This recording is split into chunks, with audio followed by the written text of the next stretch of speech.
It's funny how people can underestimate the consequences of their actions. My name is Ryan. The best way to describe me is to say I'm a lover and a man with mild manners who gives his wife everything she wants. It took me 2 marriages, but now I finally realize that being reserved and giving everything to the one you love can lead to contempt and disrespect. That will never happen again. These spoiled women think they can do something and hide it from their partners. As long as they never find out, all is well. They hide their guilt in various ways until they get caught, and then they suddenly regret it and explain that they didn't want their spouse to find out and get hurt. Do they even hear themselves speak? What are we supposed to think when they say they never meant for you to find out? Do they realize that they are admitting they are doing it behind your back and are only sorry they got caught? What an insult that is. I am convinced that these women cannot understand normal thinking. Sandy and I met after we broke up from a dysfunctional relationship. She spent 3 years with her boyfriend, and Billy left her for a younger, more attractive girl. Sandy left the relationship hurt and with self-esteem issues because of being dumped by the man she loved. She never got over Billy, and that always bothered me on some level. My name is Ryan, and I'm 6 years older than Sandy. I was married for 5 years to an amazingly hot, sexy woman who rocked my world. I was madly in love with her and expected to spend the rest of my life with my ex-wife, Charlotte. However, she had made several lovers behind my back at a time when I was completely enamored with her. It took me a year of her cheating to find out about her infidelity, and it hurt me deeply. I left her and swore I would never let it happen again. After that, I realized that trust would be an issue for me in any new relationship. Sandy and I knew about each other's baggage. I helped Sandy overcome her self-esteem issues. She went to the gym and gave her body an amazing figure. She spent all her free time shopping for new clothes, spending hours at the beauty parlor and on the tennis courts. With my help and support, she transformed into a confident, beautiful woman. In turn, knowing my story, Sandy worked hard to help me overcome my confidence issues. She always let me know that I was her one and only love, and how lucky she was to have found me. Every day, she made sure to tell me how much she loved me, and made sure all my wishes were fulfilled. The sex was still great, and we still did it at least 4 times a week. We still kissed and cuddled on the couch and loved each other. We even started talking about kids. We were each other's soulmates. Life was good. At least I thought so. A week after our 6th anniversary, my world turned upside down. I noticed my wife wearing a dress I hadn't seen before and looking spectacular, which was odd for a late weekday morning. Now, I wasn't spying on my wife, but we have a video surveillance system at home that I occasionally watch when I'm bored at work. I enjoy watching our dog, Brandy, my little dachshund, as she has become a stress reliever after my stressful job as a bond broker. However, when I saw the live video feed that morning, I was curious. There was the love of my life in a very short, sexy red dress and very high heels. Her hair was styled and her makeup was amazing. I hadn't seen her look this sexy in years, which made my stomach twist, and I was worried. I immediately called my loving wife to see if I could find out what she was up to. I dialed her number on my cell phone. "Hey, babe, just sitting here thinking about you. How's your day going? Tennis today?"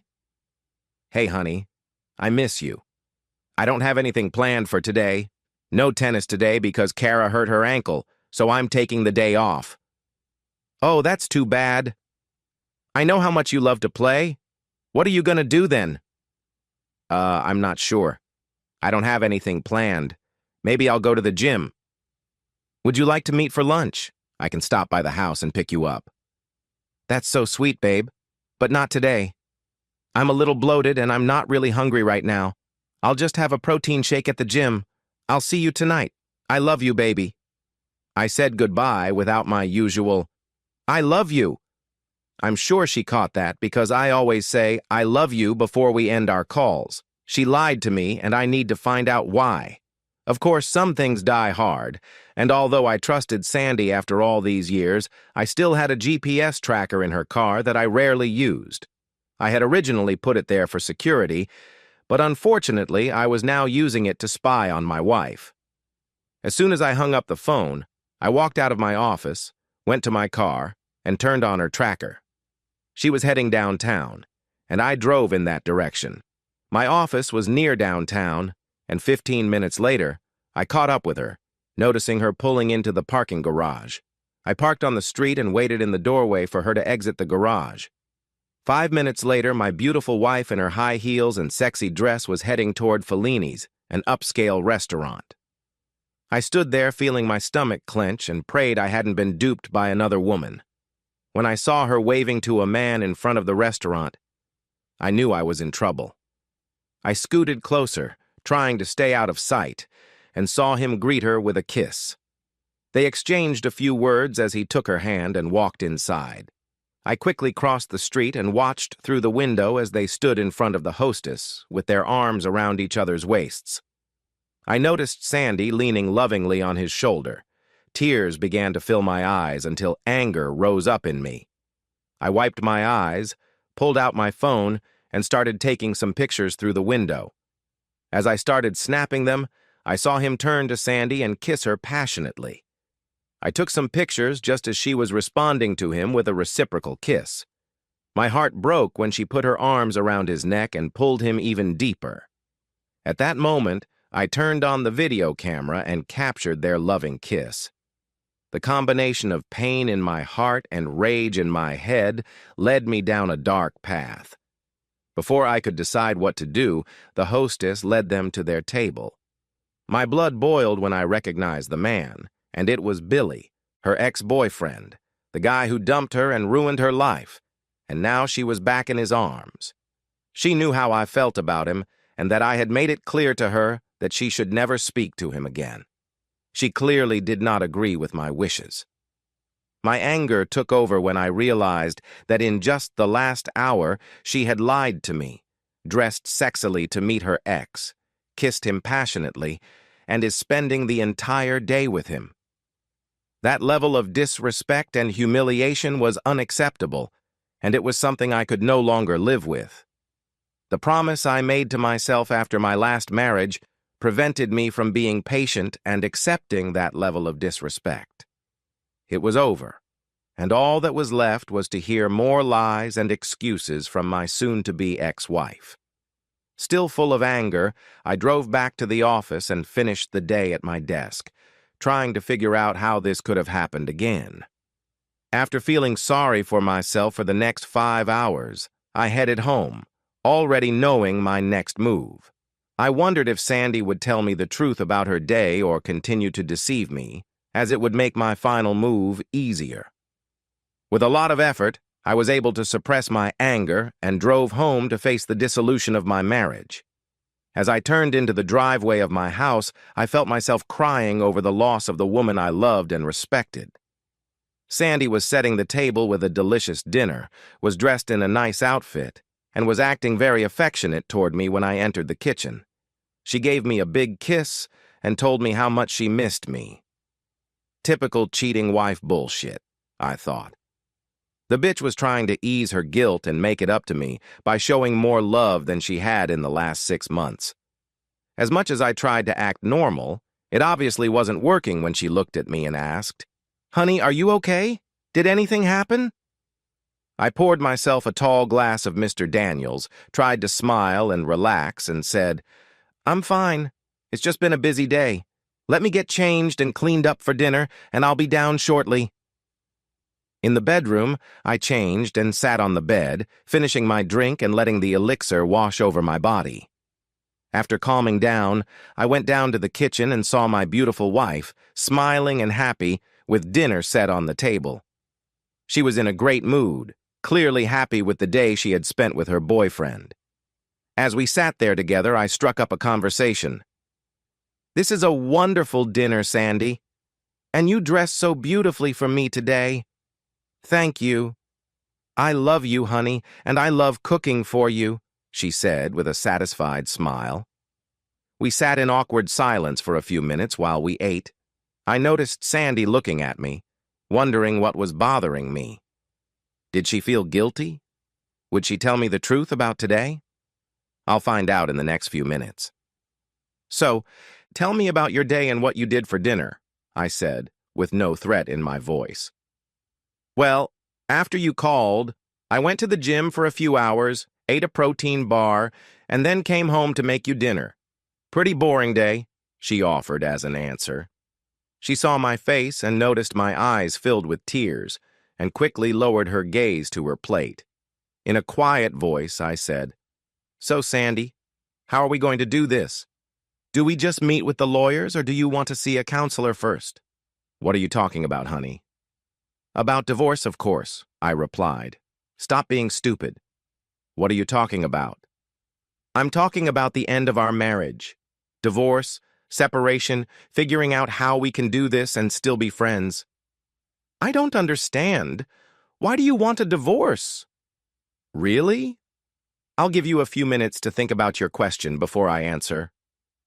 Suddenly, she became nervous.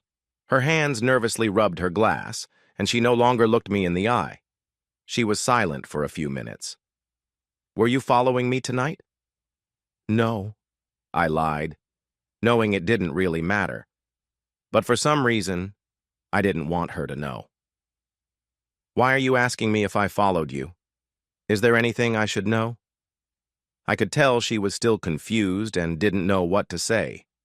Like all cheaters, they deny it. As expected, she said nothing was going on, and she didn't understand anything. "Why are you asking me about the divorce?" With a sad expression on my face, I looked into her eyes for a long time, hoping she would open up and tell me the truth. After a long silence, I said, "Well, let me show you what's bothering me, Sandy."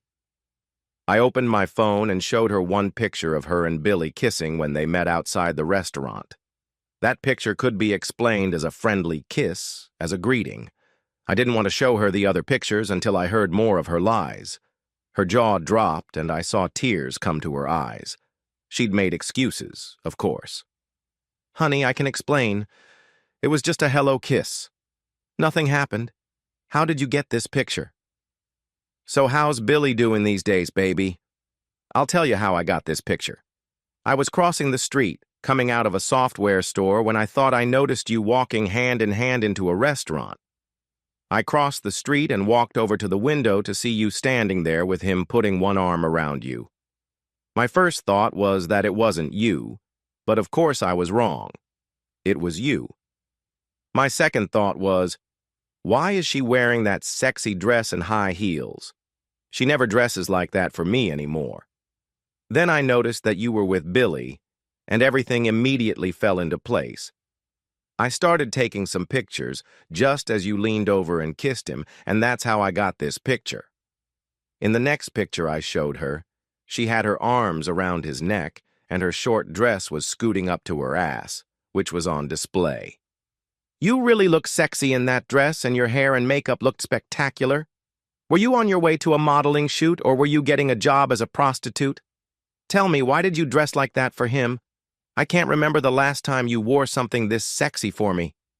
She put her head in her hands and cried, and I stared at her intently, waiting for an answer. When she remained silent, I continued. "You know my new S22 phone has an amazing camera, and it allows me to zoom in with great clarity. Look, let me show you," I said, moving closer to her left arm, which was wrapped around Billy's neck. I zoomed in on her ring finger, which now had no wedding rings on it, and brought the image up to her face. "No wedding rings today? Funny. I don't remember you ever taking them off in all the time we've been together. Today must have been a really special day." Now, do you see why I'm talking about divorce, honey? You lied to me this morning about your day. You took off your wedding rings. You dressed like a whore to meet your old lover and lied to me again about your day a few minutes ago. You sit here and keep lying to my face and telling me you went to the gym today and ate nothing for lunch. You put on your sexiest outfit for your ex-lover and spent the day with him while I work on making our lives better. You broke your promise to never see him again. You kissed and flirted with another man in public. You treated me like a fool and just lied to me. I don't know if you slept with him tonight or whatever, but it really doesn't matter. Whatever you say, in my mind, it will be a lie. But what you did showed me that you don't keep your promises, and you will lie to me to cover things up. You tried your best to look good for your ex-lover. You were intimate with him and gave up on your marriage by taking off your rings. And then you lied to me over and over again. Seems to me that's a good reason for divorce, and you know it. Sandy was shaken to the core. She had just realized that she hadn't really thought this through, and the way Ryan was talking it all out made her feel like a cheating wife. Up until this point, she'd just considered it a little teasing and flirting, nothing serious. For the first time since Billy had approached her, she realized that this had escalated into an emotional relationship and could easily be seen as cheating on her husband, albeit not physical but certainly emotional. She was still crying and knew that if this had been her husband's affair, she would have behaved the same way. "What have I done?" she said to herself. Her heart ached, and she felt nauseous in her stomach because of the pain she had caused her husband.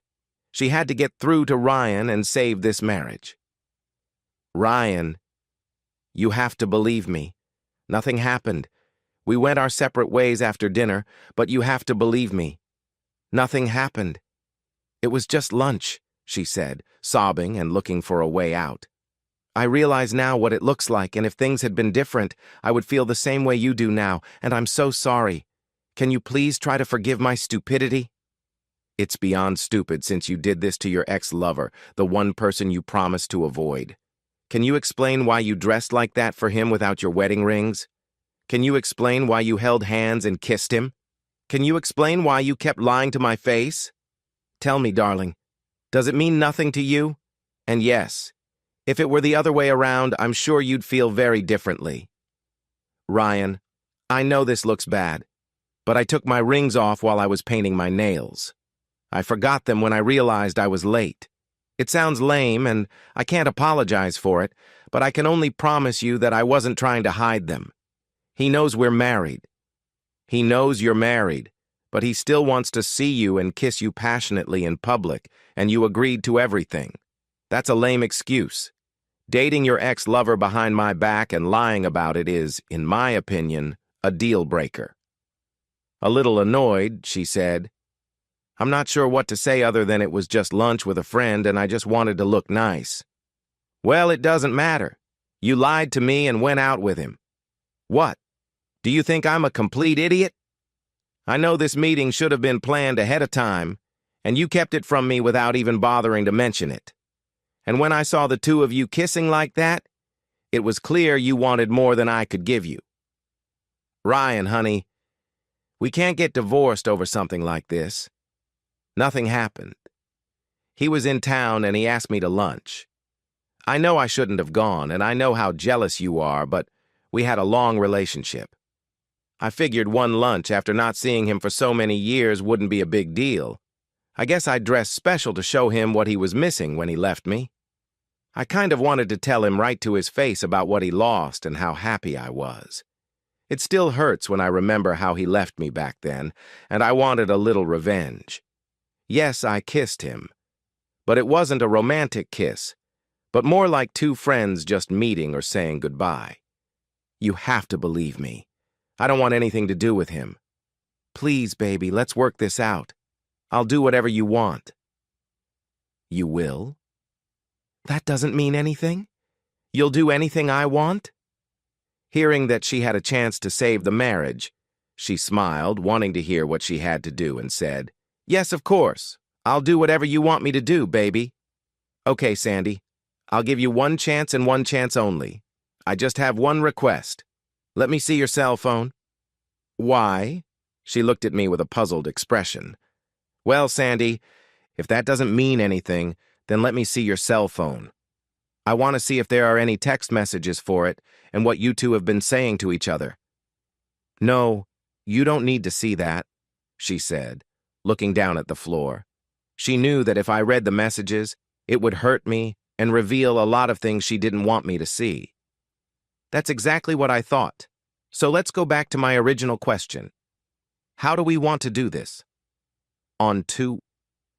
She started crying and asking me to forgive her and that she would never do it again. It brought back heartbreaking memories of my first marriage. I couldn't believe I was reliving that nightmare again. This time I wasn't going to believe all the lies and let things continue. Wait. Please wait, Ryan. If I give you the phone, will you promise to give me another chance? You have to know that I love you and I've never cheated on you before.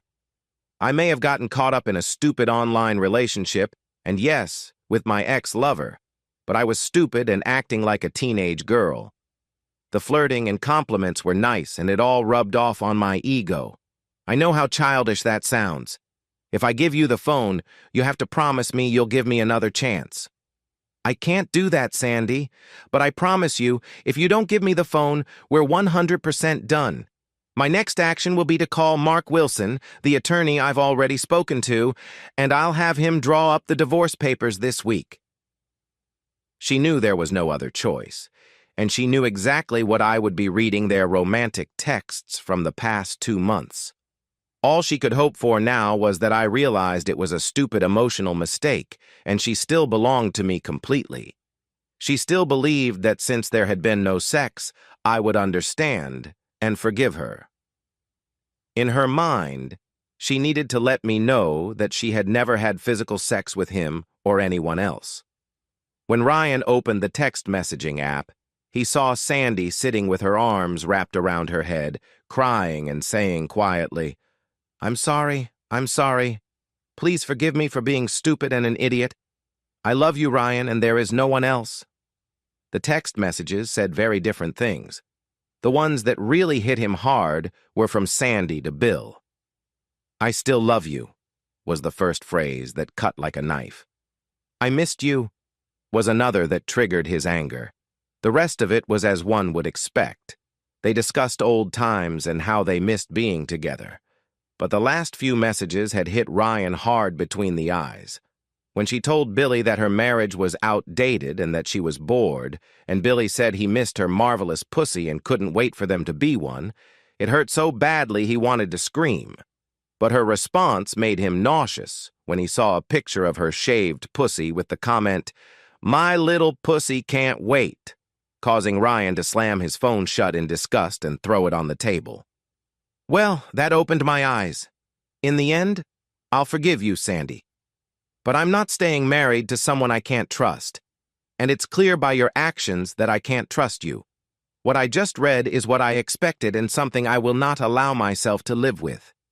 Maybe your boyfriend can make your life more exciting, and maybe he'll take you back now that he knows what he's been missing.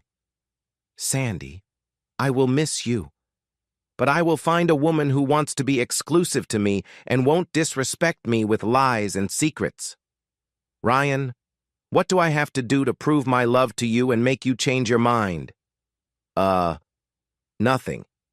When I saw you walking hand in hand with him, standing there, and him putting his arms around you and kissing you, my heart broke.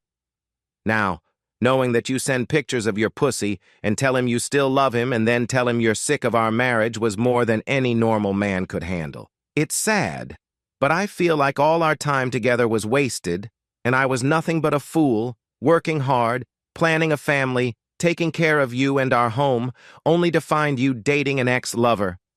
Do you realize that if you told me the truth when I asked you about your day, how could I possibly understand it? I mean, I can almost understand what you may have wanted to do based on that story. But the problem is that you kept it from me and lied about it. I know that if I hadn't found out, you never would have told me. That's the problem, baby. Tell me I'm wrong and you'd tell me all about your date with your ex-lover after you got home. Don't worry. I already know the answer. Trust, loyalty, and honesty are my core values, and you trampled on them without a second thought. You knew how it happened to me in the past, and yet you did it without thinking about us.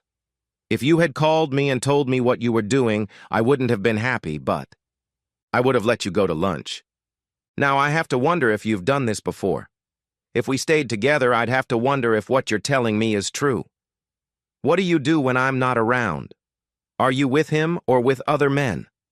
I can't spend my days with these thoughts, and it's not fair to either of us. How can I just forget how easily you lied to me? Yes, kissing him and looking sexy for him is disturbing. Not wearing wedding rings is harmful, but lying and conniving is unacceptable. What I do know is that I'm not going to live like this anymore. Ryan, you're right. And I made a stupid mistake. I lied because I knew you'd be mad. But I had to do it. Even if it was a mistake, I needed a way to calm down. I thought one lunch and I'd get my revenge, no harm, no foul. But now I see what I've done and I'm truly sorry for it. I would never do anything to hurt you. I promise. Can we work on that? I want to be transparent and open like you. My problem is that I never want to hurt anyone and will avoid it if possible. Now I see where not being honest is actually worse. Well, honesty and transparency are the only things that could have saved this marriage. But you weren't transparent and honest until you were forced into submission. The fact that you wouldn't let me read your text messages until you realized you had no other choice decided your fate. Tears rolled down her face as she sat there, knowing how those texts exposed her dishonesty and lack of trust. She knew I wouldn't accept it, and eventually realized that her emotional relationship with another man was just as destructive as if she had gotten him into bed. She told herself she would never make a mistake like that again. Sadly, our happy marriage came to an end. We signed the papers and were officially divorced 3 months later. We sold the house, split our money, and parted as friends. No reconciliation, no revenge or hatred. All that remained were the smoldering ashes of a once happy marriage destroyed by deceit, lies, and loss of trust. I continued to date, but after getting burned twice, marriage was not in my future. Sandy and Billy hooked up, and 2 months later, Sandy got pregnant. Billy dumped Sandy as soon as he heard about the pregnancy and told her to take care of it because he wasn't ready for children. The next morning, Billy disappeared, leaving Sandy with the baby in her arms. I heard from her sister, Debbie, that she was just a shell of her former self. Her self-esteem was once again compromised. Sandy remained in a constant state of depression when she lost her baby after a violent fall down a long flight of stairs in her apartment. Her life had gone from paradise to sheer hell, all because of her vanity and selfishness. She just couldn't forgive herself for ruining our happy marriage and losing my love and respect. Trust, loyalty, respect. You screw up one, you lose all three.